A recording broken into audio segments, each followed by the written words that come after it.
I was at the gym at the field house teaching two people how to lift. So I was at the gym at field house at the U. How's everybody doing tonight? 5 hours. Yeah. Thanks for coming. I know you all came just because of me, so appreciate it. My name's Arman, and I like traveling. I like actually going on planes. I know people hate it, but I enjoy it. I enjoy it because it gives me a lot of material. I like it. So like, people hate planes, right? They hate traveling. But for example, when you're outside, when you're standing in the terminal, you're like, I'm not going on that plane.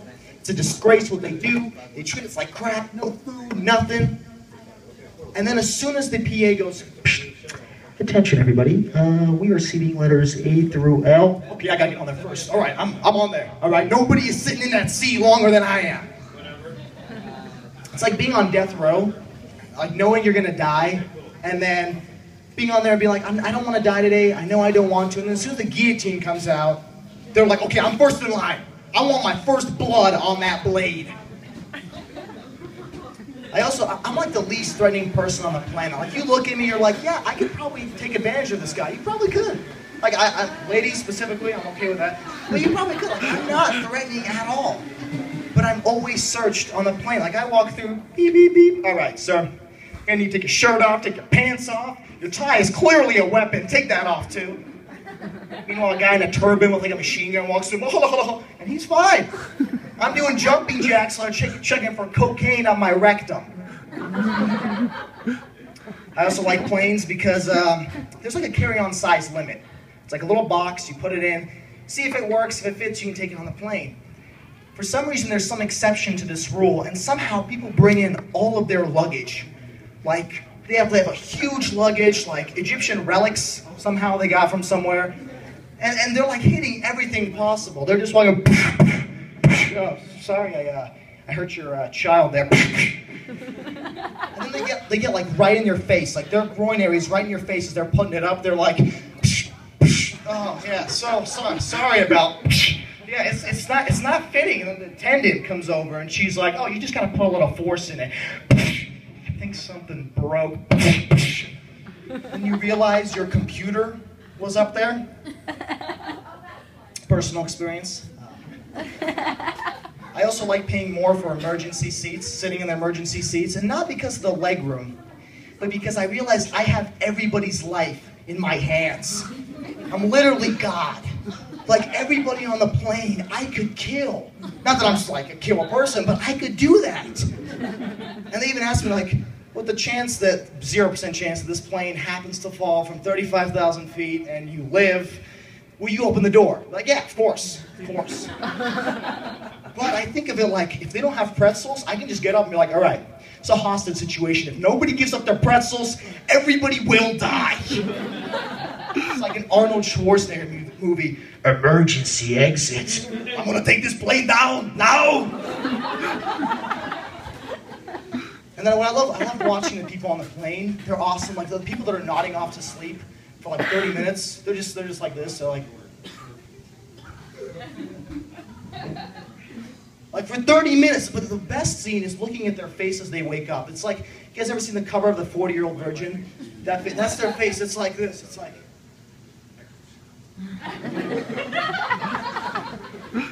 It's like a completely different person. I like, the thing about planes though is your luggage can get lost. Like, over the summer when I was traveling, I came home, my luggage was lost. Now for me, if you guys know me, that is like the worst thing on the planet. It's like worse than getting my arm cut off. So, because I have to wear the clothes that I haven't worn for years. Like, I'm pulling out this sweater, and I wore this clearly when I was questioning my sexuality. I really don't want to wear this sweater again. It's like neon green cargo pants. Why would I ever buy that? Why am I wearing this? And the best is when you get your luggage and you realize the stuff, you appreciate the stuff you had. Like, it's like a kid on Christmas. You're opening it up and you're like, whoa, I did not know I had this. This Walmart tank top is beautiful.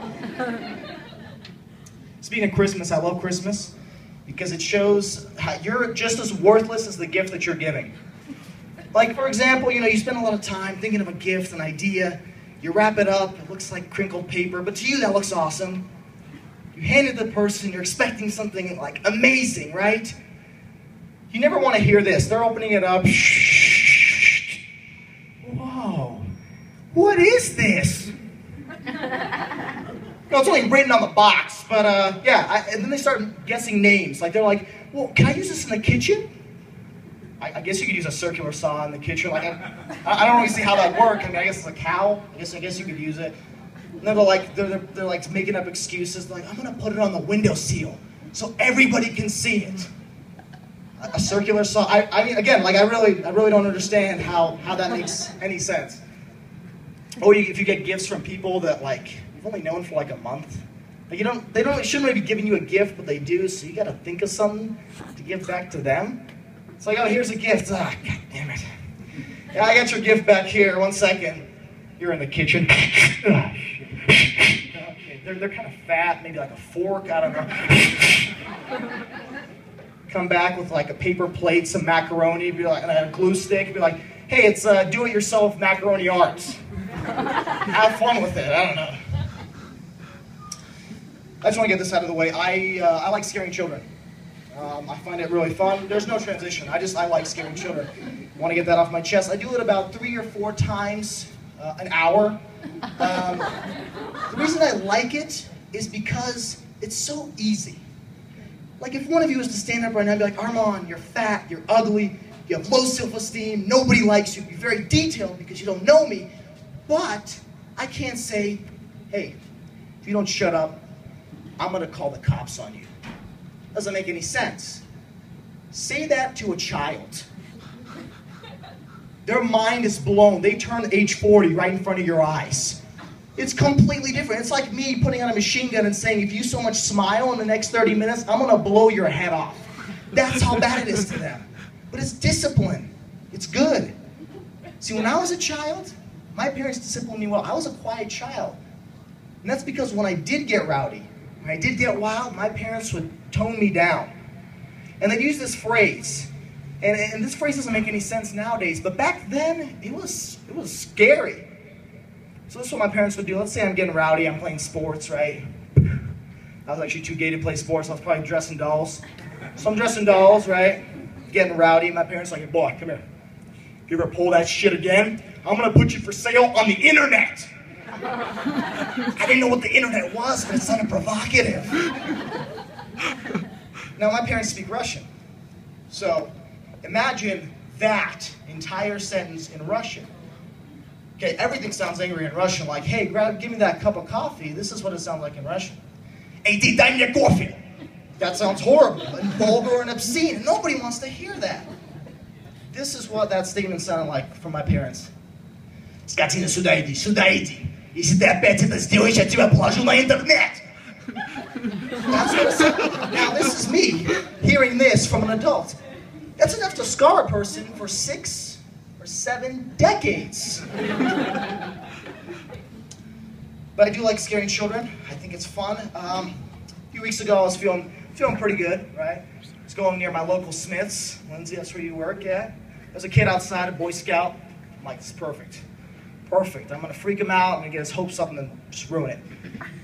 So I go up to him, he's selling popcorn. I'm like, so, buddy, what are you selling? It's like, oh, well, we're just selling popcorn. Trying to do it for a good cause. It's for charity. Oh my God, sweet. No, it isn't. So I'm like, well, how much are you selling the popcorn for? Knowing I have no intention to buy his popcorn, this is what he said. He said, well, it starts at $10 and it goes to $50, but it's really for a good cause. I'm like, okay, this kid's too cute. I gotta get out of the situation. I make up the excuse and never use this ever. So I ask him, so do you accept cards? He's like, no, we only accept cash. I'm like, that's it, I'm out. I only use debit cards. I'm sorry. I can't help you. Never use that. Because apparently 6-year-olds are smarter than 19-year-olds. This is what he said. When I was 6 years old, all I knew was money could put me for sale on the internet, whatever that was, and it could buy me toys. Like if I had $100, I was the richest kid on the planet. I ain't going to any toy store and be like, all right, worship me. And they would. But this kid, this is what he says. He says this. He's like, I'm pretty sure there's a ATM inside.